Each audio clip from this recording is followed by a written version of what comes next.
स्वागत है आपका एनजीटीवी में। मैं हूं अबुल कलाम और इस वक्त मैं मौजूद हूं दिल्ली के रामलीला ग्राउंड में।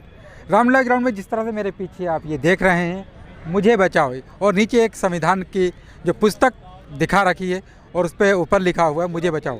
इसको लेकर आज एक जो देश भर के जो अलग अलग संगठन हैं, और जिसमें से दलित, ओबीसी, माइनॉरिटीज़ एवं आदिवासी संगठन का परिसंघ, उनकी तरफ से ये एक जो है रैली की गई यहाँ, जिसमें से हज़ारों की तादाद में देश भर से लोग यहाँ पहुँचे और उन्होंने आवाज़ उठाई कि संविधान को बचाया जाए। खुद यहाँ कांग्रेस नेता मल्लिकार्जुन खड़गे भी पहुँचे और उन्होंने भी अपने भाषण में इस बात को लेकर बात की कि संविधान बचना चाहिए। आज उन्होंने कहा कि भाजपा संविधान को हटा रही है, संविधान को कहीं ना कहीं ख़त्म कर रही है भाजपा सरकार। साथ ही उन्होंने भाजपा पर दूसरे भी आरोप लगाए, सरकार पर आरोप लगाए ईवीएम को लेकर। उन्होंने कहा कि सरकार ईवीएम की चोरी कर रही है, भाजपा वाले जगह जगह हर जगह जो चुनाव हो रहे हैं उसमें ईवीएम की चोरी कर रहे हैं। साथ ही उन्होंने ये भी कहा कि आरक्षण की चोरी की जा रही है, लोगों के अधिकारों की चोरी की जा रही है। इन सब को लेकर मल्लिकार्जुन खड़गे ने अपनी बात रखी। आइए सुनिए मल्लिकार्जुन खड़गे ने और क्या कहा। बीजेपी क्या करती है? बीजेपी आपके वोट चुराती है। कैसा चुराती है? ईवीएम की वजह से। और वो वोट चुराती है, और यहां तक कि ना एमएलए को भी चुरा के भगा लेके जाती है। जैसा महाराष्ट्र में, कर्नाटक में, उत्तराखंड में, मणिपुर में जो हुकूमत हो गए हैं, वो सब चुरा के एमएलए को चुरा के लेके गए। और बीजेपी चुनी हुई सरकार को भी चुराती है और आपके पेंशन को भी चुराती है।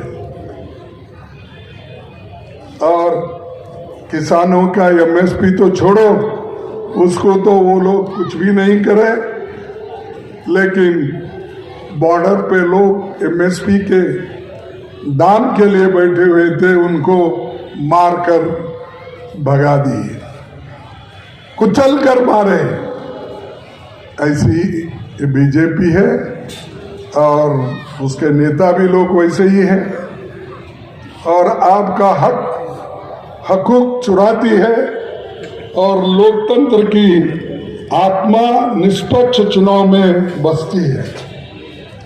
हम यही कह रहे हैं, देखो भाई, आप निष्पक्षपात से चुनाव करो, चोरी मत करो वोटों की। वो कौन? अरे मैं देखा हूं बहुत से जगह, मेरे को कंप्लेंट आए पूरे देश में। वो लोग बोलते हैं साहब 1 घंटे में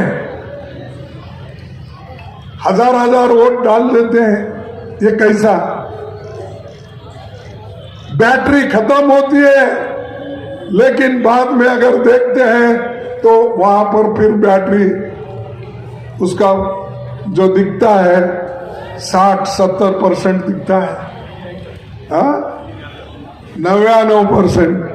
तो ये सब कैसा होता है? इसीलिए जमहूरियत को टिकाना भी इम्पोर्टेंट है।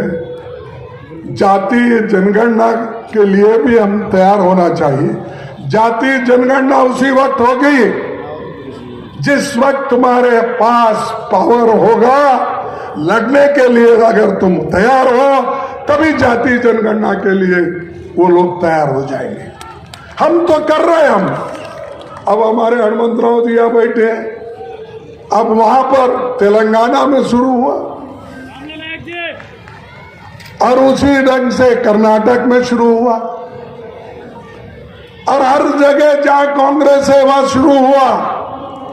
लेकिन जहां जहां बीजेपी है वहां उन्होंने शुरू नहीं किया, क्योंकि मोदी साहब बोलते हैं भाई जाति जाति में बंटवारा हो जाएगा, इसीलिए जाति जनगणना अब जरूरी नहीं है।